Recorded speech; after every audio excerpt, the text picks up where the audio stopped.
do you confirm what the President said? Na kung involved ang police ninyo sa krimen, siya mismo ang pinapatay daw niya. So ano, do you confirm such a statement? Alam nila yan. As far as I'm concerned, sir, when I was under the Davao City Police Office, hindi naman siguro sir yung pinapatay.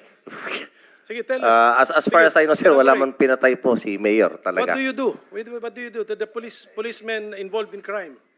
Policeman is involved in crime, sir. That Yes, is okay. the scenario. Oh.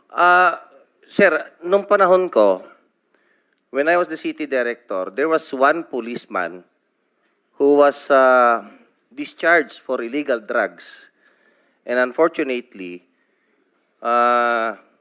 hindi ko na lang po i-mention yung pangalan kung sino yung congressman na nilapitan at na-reinstate po sa serbisyo, in short. Okay, he was already discharged from illegal drugs. Wala pang 1 year, sir. Walang ginawa kundi magmaoy, mamaril, at binabaril niya, sir, yung kanyang misis, binabattle indok niya yan. Okay? So, in short, sir, yung taong yun, kinausap ko. Kasi sabi ko, kababalik mo lang, baka pwede namang maglaylo ka. Okay? So, ang nangyari, sir, naglaylo siguro ng 3 linggo. Ganon uli, sir. So, binaril na ng binaril yung misis niya.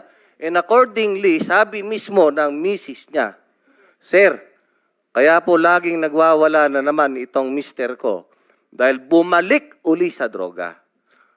So, in short, sir, pinatay namin. Ganon lang, sir. Anong circumstances? Meaning pinatay ninyo, paano?